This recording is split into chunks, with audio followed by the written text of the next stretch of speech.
All right, let's get into this game. Spawning in the bottom left corner for Alpha X Gaming, the best team in StarCraft 2. Totally not biased here. We have RAGNAROK. And his opponent, spawning up in the top right, representing Dragon Phoenix Gaming as well. It is, well, as well as Rogue. Rogue, fair. Yeah. Fair. Choose Dragon Phoenix Gaming in this. It is Zest. And he is best. And Mr. Best. He is Mr. Best. Oh, and we got that handsome lad down there in the bottom right. Both of them rocking the classic bowl cut. Yep. Yep. It's the classic Korean bowl cut. Yep. It was actually quite popular when I was in elementary school. In the early 90s. Yeah, I remember getting a few bowl cuts as well. In the early 90s as well, and thinking to myself, wow, I really hate this. That's misplaced? Is it? It looks misplaced, right? Oh, I think that is misplaced. We're gonna see in just a little bit, but my instinct tells me that is misplaced. My initial thought was he placed that in the middle of the map because of how far from the mineral patch it was. I literally thought it was like in middle of the map. I was like, oh, we're seeing something spicy here. But no, it might just be a misplaced hatch. I could be wrong. I could be wrong. I don't have like the build grid, and we're not taking a close look at that. Meanwhile, we do see just that very, very normal jerkish probe. Just doing bully probe things. Doing Protoss things. Speaking of Protoss. Yeah. It is going to be Nexus into Cybercore here for Mr. Best. Yeah.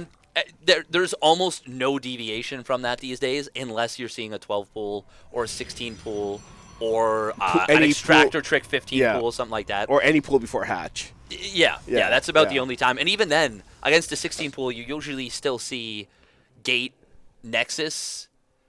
You just will see like a Zealot first, or it'll be Gate Cybernetics Core, and then you'll see like an Adept and no Zealot. Like you're making small adjustments, and that's why we don't see pool first very often. Can you guess what opener do we have? Can you just guess for a moment what opener, what tech opener we're seeing from our Protoss player? It is indeed that Stargate. It is Adept opener into Stargate. When the meta first shifted to the Stargate opener against PVZ, I was really excited that we're seeing something different. That it wasn't the Adept printer build all day. I regret that day. Me too. That's the big thing for me is like I'm okay with one build being stronger than the others or a little bit stronger than the others. What I want is diversity. Yes. I want the build order diversity. And I want to feel like everything is viable. Like, I want to see more robo-openers, for example. I love the concept of robo-openers. Now, I don't like them for their power. Ooh, I do love the Adept where it's set up right now. Is it going to be able to find a drone? Yes, it will. Finds one drone and the creep tumor. Oh, nice pickoff by Mr. Best. It is worth noting this is probably one of the last big tournaments Mr. Best will be playing in before he starts military service. Yeah, it's I'm not 100% sure what exactly is happening. Because I'm pretty sure he was supposed to start it a while ago, but I think he's gotten a few exceptions. And I mean, if you see him play, and you look in those eyes, you look at that smoldering glance, who's going to say no to that? Exactly. He locks eyes with you, and before I know it, the mortgage to my house is signed over. All right, we did have an Oracle behind this Void right here. Voider's going to come out hunting, looking for some damage. We do have the Evo Chamber coming down from RAGNAROK. And he's just going to do drone. +1 air upgrade starting up behind the Warp Gate upgrade. Oh. And the Oracle going to come in here and take a couple kills. Nice little bait with the Void Ray to get the Queen out of position. Oracle got 3 kills there. Yeah, even a nice pickoff on one of those drones as well from the Void Ray. That was well done. That was a nicely executed move. Now, we did see a relatively quick third and fourth gas. Wow, my apologies. From Zest right here. So he is going into this double Stargate. I think we might see a relatively quick fleet beacon with this, maybe. And we are going to Ling Bane from RAGNAROK here. +1 melee coming on up. Getting that Baneling Nest as well behind this. Just continue to drone. Nothing too aggressive. Continue building up that Queen count. Deal with anything that comes from these Stargates. Yeah, and I mean, there is a little bit of a meta shift from Zerg players. So dealing with this double Stargate Void Ray has become a very... It's evolved. The response to it has evolved a lot over time. And it is something that has continued to evolve and will continue to evolve, especially as Protoss players get greedier and stray further and further away from, you know, ground-based compositions and kind of become a little bit stale and stagnant with how they do double Stargate Void Ray. If you do the same thing over and over, you're going to find yourself starting to get exploited a little bit. Absolutely. Excuse me. Another thought. So, one thing I find interesting, we talked about this briefly yesterday offline, and that is one of the counters to Stargate play by Protoss is the Ultra. Yeah, a little bit. It's which is a weird thing to say. Yeah.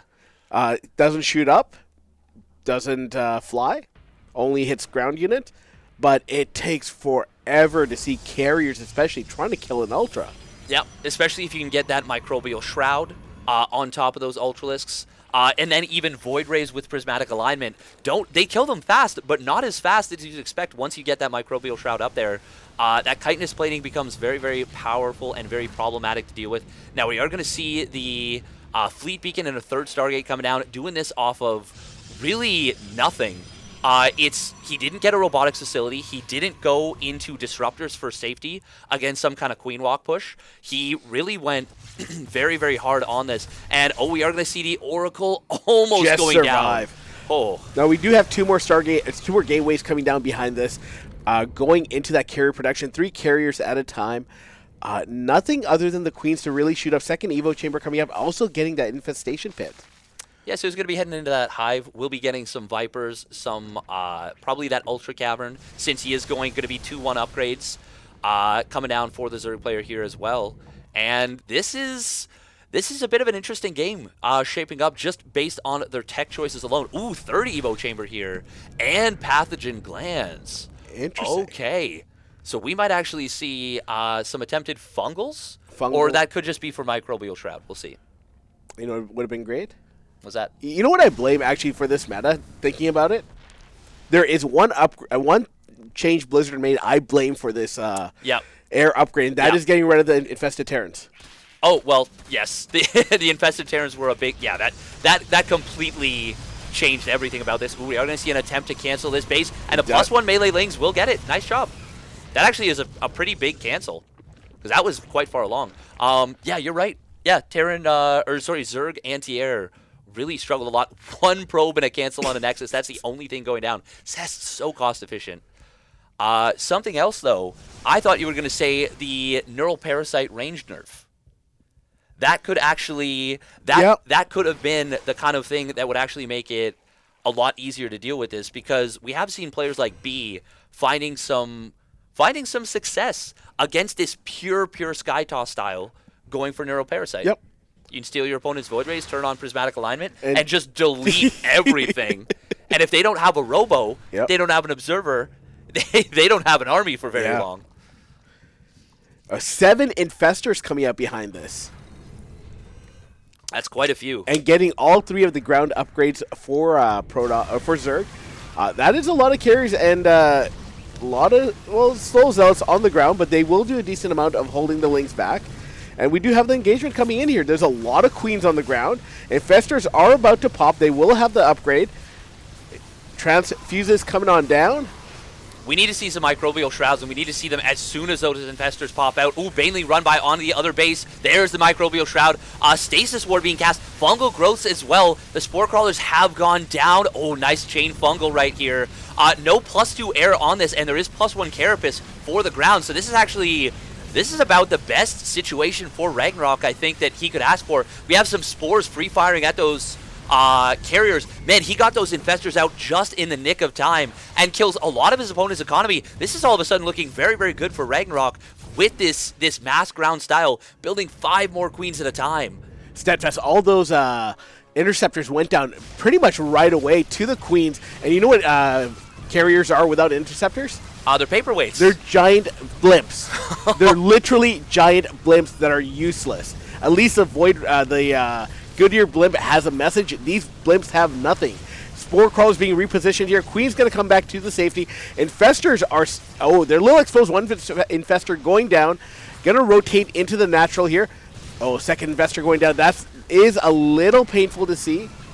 Yeah, that's actually really rough right here. All those Infestors were out of energy. Another one has just popped. There we go. There's some Microbial Shrouds coming down, try and keep the Queens alive. There's no tech from Zest for the ground forces. No Twilight Council. The Forge doesn't have +1 attack, so this is a fully committed all-in. And now the first Ultra is going to be able to pop on out. I mean, he doesn't even really need it to deal with the ground, but it will help a whole lot. 22 drones do go down, but Zest is running out of steam. He is kind of trapped in the corner, will be forced into the far, far corner here. And the Queens being continuously rebuilt from Ragnarok, doing some great work on these units. A couple of them do get picked off. Another Fungal Growth. I think we need to see a recall from Zest, but he can't really afford to. He's down for so far in supply. Yeah, he's going to recall here. Is he? Nope. The nope. funny thing about he's just going to GG. Just going to GG. Wow. Well done by Ragnarok. That was a very interesting style from him. And this is Curious Minds. This is a short map. And this is the kind of map where I would not want to go double Stargate because the third to third distance on this map is so short for Queens to walk across. People are like, oh man, Curious Minds is not that short. Like, natural to natural is not that big of a deal. No. But third to third is what is so important. You have to also remember, Zerg third is really their natural now. Exactly. Because of exactly this. Because of the hatch block. Yeah. I actually think on maps like Curious Minds, Protoss players, if they have any intent whatsoever of going double Stargate, they should just stop hatch blocking. Yeah, because absolutely. So many Zerg players are building their first creep tumor at that third base, and by like such a short period into the game, the Zerg creep is already halfway across the map. It just creates such a problem for you. It's like, why would you encourage the Zerg? Or you know, Protoss players, just stop hatch blocking. That's what I mean. Yeah. Just in stop. general, just stop. Just stop. Just don't do it anymore. You know, it's clearly not working. There's only 3 of you in this tournament. Yeah. Yep. Maybe it's time to change it up. It was a bit of a trap. Yeah. Protoss needs a hero to try and save them. They've lost their Zest. Oh, yeah. Soon they will, actually. Yeah. Oof. At this rate, maybe. Yeah. Yeah, because if he'll have to play Hero Marine in the lower bracket if he gets knocked down. I was more so referring to military service. Oh, true. But Yeah. that too. Well, you know what? Maybe we can look at some stats and try and figure out. Because they must have played in the EPT Cups. Zest and Hero Marine. Oh, they've played in quite a few Yeah. EPT Cups, yeah. Now, most of that's usually on the European server because Big Gabe mostly plays on the EU server. But Zest has struggled against Big Gabe but that's 300 ping. So it'll be a lot more even this It'll be time. 250 this time. It'll probably be like 150 to 180 for both of them. It switches back and forth. But yeah, we're going to be seeing if when Zest is parting, if he's going to be affected by this. By the way, I should note that Zest went for Warp Gate initially. I think he might have canceled it and then rebuilt it after starting the Stargate just to kind of try and throw his opponent off. That is one of those big tells, is that there's no Warp Gate. So I always like when Protoss players make moves like that. Because as a Zerg player, you're getting gaslit a little bit when someone does something like that. You look at it, you see the Cybernetics core spinning, and then you look away, and then it looks like it stopped spinning. And then you look away again, and then it's spinning again. And it's like looking at a Twilight Council, you're like, you got that Leo DiCaprio look on your face of zoomed in, you're like, what's happening here? All right, it is Oracle first coming out. We do have a Twilight Council coming down behind this. Yeah, this is a bit of a Zest classic here. Stargate into that 4-gate glaive depths. It is a really, really powerful way to play. And Oracle going to find 3 drones once again. Nice early game harass. Yeah. Nice job. Going to get 3, get out of there. Does have a decent amount of health still left. Lings will run by. Sees a probe heading there, so it knows third base is about to come. Not going to get into the main base. Does see that there are 3 adepts there, and they haven't made their way across the map. That should be some sort of indication that he is pooling his adepts. Yeah, at the very least, he's not getting aggressive with them yet. There are some weird timings with like 4 to 5 adepts that can try and go across the map and try and find something, and we're actually going to be seeing a bit of that fake out right now. I like that Zest is just clearing out creep, because if it was that queen walk, which there's a lot, well, no, he's building Zerglings defensively, but if it was that queen walk, that's one of the best ways to deal with it as Protoss, is to clear out some of that creep, and I think that's a really just good move, and he's even taking advantage of this high ground. Now he's going to see that, going to get a couple of free pickoffs on that. Well, not a couple. He gets a free pickoff on that. Roach Warren is coming down, but it is so late to deal with this Glaive Adept's actual push. Right. Glaive is about to finish up here. Now, there is no Warp Prism, so there isn't going to be any forward warp-ins here. No splitting them up. One of the things I love that Zerg Protoss players do in this matchup, in this build, is take 4 or 5 of those adepts and drop them into the main base while they're hitting the natural or the third.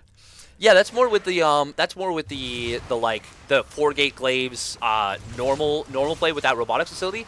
With this one, it's just going to be the committal to this. He's going double Stargate behind this, but there was a lot of drones being built from RAGNAROK. He's already lost 5 drones to start this off. Roach Warren was heavily delayed. We do see the double Evo on production. That means he has blocked the natural, but that also means the drones can't really escape here. And Zest, he is finding some good damage. I love that stasis ward. This is scary. Oh, the drone's blocking the wall, and now the adepts are going to get on into the natural expansion. Oh, observer, please. Okay, there we go. Oh, this is going to be a lot of dead queens here, and most likely, well, it's going to be a dead Ragnarok actually. Go to game number 3. Oh, that's fine. All right, that's Ragnarok. And his opponent. Well, who's that? Mr. Best? Well, that's Zest. In theory. In theory. Is that Zest? That's Zest. There he is. Zest is chest. I was kind of hoping he'd spawn in the other spot, then we can say he spawned in the west. Yes. But instead, he spawned in the east.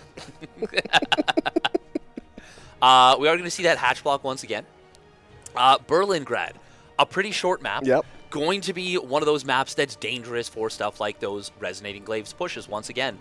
By the way, we should note that even if that Resonating Glaives push had not gotten that much damage done, and you might have looked at it and said, oh man, like this isn't that bad, but Ragnarok knew that Zest was not heavily committed to that. Right. It wasn't like that 4-gate glaives where, you know, you're on 2 bases and you're on maybe 38 to 41 probes. You may only be on 2 or 3 gases. Like you don't have a ton of tech behind it.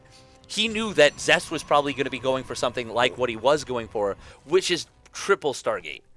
Like you're not going to be in a good situation with the loss of all those queens, with the loss of some of your drones, with the loss of a ton of mining time. You might say, like, most people recognize that, but some players might, or some viewers might be like, oh man, that's a really weird early time for him to leave. It was not. It was not an early time for him to leave at all. And that's why Ragnarok is a pro, and we're not. Yeah. Yes, that's the only reason. The only reason is that he knows the GG timing of going up against that. Other than that, Ragnarok and you could drop us into a lobby and we would look the same if we were barcoded. Yep. Not like I'd get supply blocked 6 times or creep spread would look like, you know. What's creep spread? Yeah, right?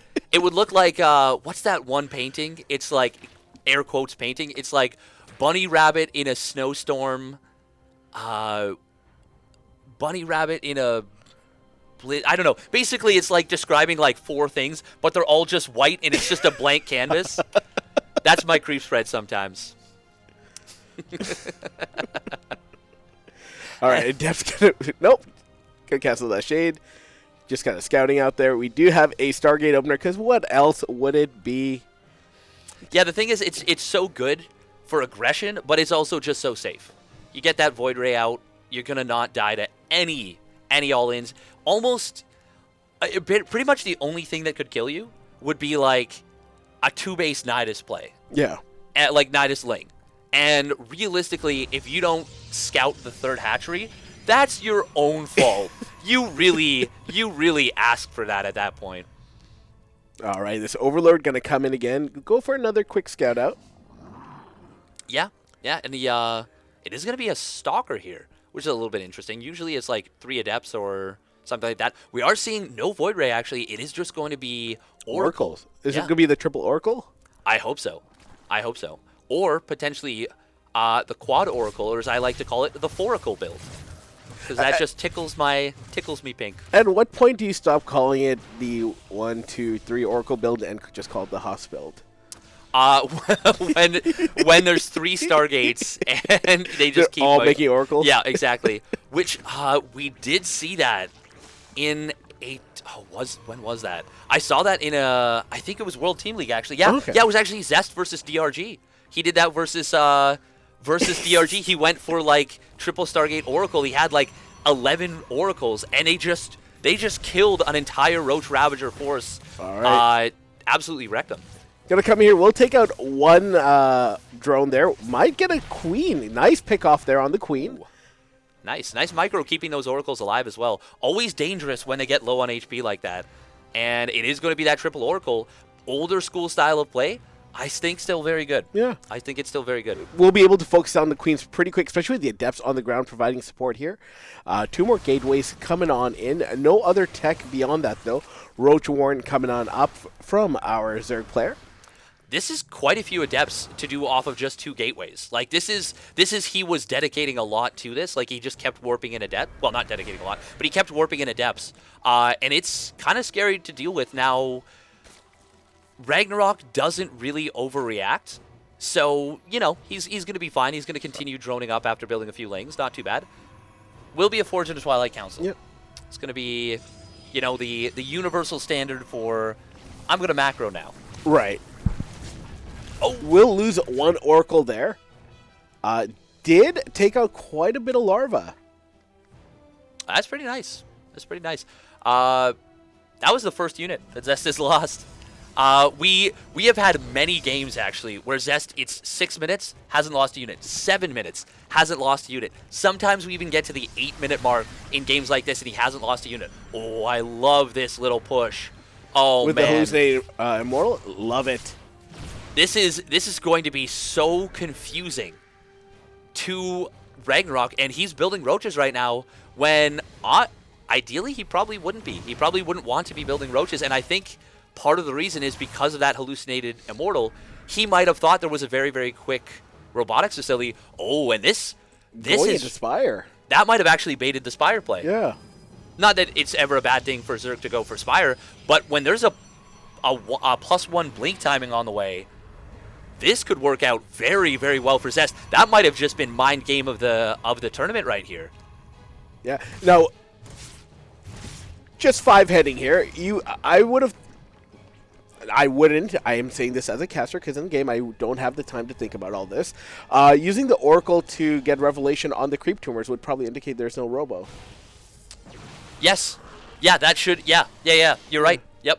But because that's the kind of thing that you don't necessarily have the time to figure out. He didn't see the Forge in Twilight Council. He is going to be building roaches here, which is very important. But, well, actually, no buts really. No, he's going to be building roaches, so he's still got a hold on this. And +1 blink isn't always, it's not a guaranteed kill. No. That is for sure. But it will be a lot better, first of all, at dealing with these mutas. It also depends on the critical mass of Mutmus and how many stalkers you have. Yes. Yeah. I think we are now getting to the level of stalkers where might be able to handle, definitely would be able to handle 6 Mutmus there, especially with Guardian Shield. And double Evo Chamber coming down behind this. Ooh, hopefully we'll see a little bit of that double attack upgrade style of play from So RAGNAROK we're going to have here. triple upgrades. Oh, wait, does he have... He already has. He's getting +1 ranged already. Does he have a second Evo already? I think that's just the second Evo right there. No, there are 2 Evos building back there, weren't there? No, that was a Baneling Nest. Oh, yeah. Okay, So okay. he's going to go into Roach Ravager Ling Bane. And this is an old school style of play that kind of fell out of favor because of double Stargate Void Ray, and it is my favorite Zerg style of play to watch. The double attack upgrade style. It does pair very well with these mutas. Mutas do find a little bit of damage. I don't think. Oh, well. I was going to say I don't think any of them went down, but it looks like actually one of them already had went down, and now a second one does fall. 5 meters, funnily enough, is the magic number to one-shot probes. Interesting. Yeah, so losing that 5th one is kind of unfortunate. Oh, great force fields right there. Very quick from Zest, cutting off the Ravagers a little bit. Ooh, does eat some big corrosive battles, but I don't think loses anything. No, it didn't lose anything. They did soften a lot of those units up, but did not lose anything. Zest behind is going to be going double Disruptor while getting ready to head on into Stargate play. What do you think about this move? I like the Disruptors, especially against the Roach Ravager and the having the ability to force field. A couple decent shots, and that army is decimated. I'm a huge fan of the Disruptor as much as I hate playing against it. I just love how it can swing a game back and forth. Definitely like it more than the, boring version. Double Stargate Void Ray? No, Colossi. Oh, Colossus. Yeah, Disruptors are a lot more interesting than Colossus, and they're honestly a lot stronger than Colossus, too.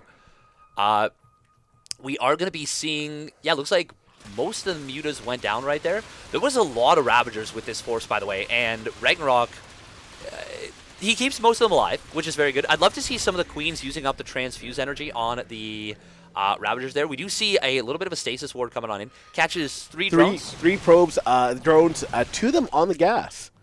Yes. Yeah, not bad. Better than nothing, but good reaction time from RAGNAROK to not have, 10 of them getting hit right there. Disruptors killing creep troopers. Beautiful, beautiful usage right there. This is peak StarCraft right there. You may not like it, but this is what peak performance looks like. Very interesting, by the way, that we only see 2 Stargates for the carrier transition. So a bit of a soft carrier transition from Zest, not going hard on that 3 or even potentially 4 Stargate transition. Oh, looks like an observer did get taken out. Zest is going to get a return kill. Says, hey, you want to? Gets 2 observers. That's really nice, actually. I was gonna say, you want to pay the toll. You gonna? Or you want to kill? You want to see the troll, you got to pay the toll? I don't know what I'm saying here. Ooh, Stasis Ward. Nice reaction time once again from RAGNAROK.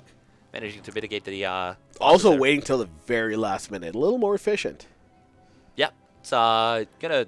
I don't know if that was on purpose or if it was just like a literal... We'll give him the benefit of the doubt. Oh, yeah. Yeah, we'll say... So it looks like we're going to have a Charge Lot Archon on the ground behind this. It is going to be, like a really powerful composition. Of course, Charge Lot's going to be able to provide a lot of harassment here. RAGNAROK's creep spread, by the way, despite being pushed back continuously, is looking very, very good. It's probably one of the better creep spreads we've seen this weekend. Yeah, actually. Actually, definitely. We haven't seen most games where the creep spread, at least in the groups we've been casting, the games we've been casting, where it's gotten across the halfway point of the map. Most of them have been pushed back before that. But in this case, starting to encroach on that. We do see Zest clearing out a lot of that creep on the right side, which is a very important move. But there's still going to be a lot of creep here. Oh, big wraparound. Parasitic Bomb, is that? No. 2 yoinks coming on in here. Big surround coming on in from all angles. The ground army will get routed. Will it get routed? Yes, it will get routed. Just these 2 carriers left behind with the Big Daddy Mortal going on down. Just 2 carriers. Warp Prism. Oh, nearly goes down there. Does get denial on that Warp, but 2 more carriers showing up here, and they have a lot of interceptors, large and in charge. Definitely not a good engagement there for Zest. Yeah, he got completely engulfed by RAGNAROK's army right there. The only thing that really helped Zest, and it helped him a lot, was the fact that those rocks were still up. So even though the Banelings came in for the flank, they couldn't get the big surface area they were looking for. Funnily enough, they actually took down the rocks from their splash damage with that +1 melee, doing 85 damage to structures, and of course ignoring armor with that spell-like ability. But now we see the Corruptors coming on out, 40 of them being built. This is a RAGNAROK who is maxed out. Zest is in a lot of trouble right now. Link's getting a surround on those Archons here. 1 Archon going down, 2nd Archon going down here. All the Archons are going, so these Corruptors that don't have to worry about being splash damage from them, they're going to jump on top of these carriers. That carrier going down to Biles. Who would have thunk that? Corruptors are going to chase down the last Void Ray. They're going to fight the Void Ray under a cannon that's being shield powered. Really? He corrosive biled his own Corruptor right there. It's a handicap. He's trying to make it fair. And it's still not going to be enough there. We see a War Prism getting picked off. Zest trying to create chaos with this Zealot run-by setup, but he is just completely completely out of this, I think. He's got 18 Zealots on the map. RAGNAROK is going to come home to deal with them. But, I mean, RAGNAROK just needs to clear those up. He kills the 5th base. More Corruptors coming on in. We've got +1 ground Carapace. Interesting maneuver to go for that instead of the one of the +3 air upgrade, or sorry, +3 attack upgrades, or in fact both +3 attack upgrades, with such an aggressive composition. Corrosive Biles will be able to take down one of the cannons. The other one somehow barely surviving, getting healed up by that shield battery. But I think this is just way too, well, I think this is too much from RAGNAROK, but ooh, we do see +2 melee Banes. They kill 5 probes. Oh, but the flank from Zest, hold the phone. Getting a lot of, oh my god, he just completely engulfs the army. Zest, where did that army come from? It's Zest, he's best. He just made it appear out of thin air. What? It's called a warpin. Steadfast, I'm not sure if you know of this ability by Protoss. They literally pick a spot that's powered and they can instantly make units appear. It's a magic trick. Yeah. It's like the reverse Joker right there. Ta-da, it's there. Man, and there's a lot of Corruptors on the map. Roach is trying to be rebuilt from RAGNAROK. I thought RAGNAROK was about to just end the game right there, but all of a sudden Zest fights back with that big flank of Zealots, and he is going to find a base here. That being said, we are going to be seeing, oh, the Archons, big blast right there. 10 drones going down on the retreat. Caustic Spray, though, going to take down the 4th base, so it is going to be a base for a base here. Overall, I still think that actually favors Zest a little bit, since he is getting a new base on the right side. Also, So 14 left, drones going down, too, behind that. Yes, that's a big deal. Oh, these Corruptors. They are dancing around. They're just trying to find value right here. I thought he had a Greater Spire. I thought he built a Greater Spire. So, I'm... Will he get a cancel on this base here? Shh. Oh, easily, yeah. Corruptors are going to take the engage right there. Oh, and it turns the pylon into a slow warp-in pylon, which does slow down the duration of those Zealots coming on in. And these Zerglings, they do have +2, well, 2-1 and adrenal glands. They are very, very strong boys right there. Can I just point out that one Zealot in the choke there probably took out 10 Lings and didn't die? That is a lot of Zerglings. That is a hero Zealot right there. That's the one. That's the tip of the spear. Oh, you're right. There was a Greater Spire. We got Broodlords coming on in with Infestor. Broodlord Infestor, ladies and gentlemen. What year is it? Well, it's everyone's favorite composition. We all know that. Ling run by coming in once again. Zealots not going to be enough to deal with this against that phenomenally upgrade set of Zerglings. We will see Zest getting on in here. Ooh, hitting in 2 places at once. Does have to pull back the Zealots and Archons on this left side. Oh man, he really needs to get out of there with that army.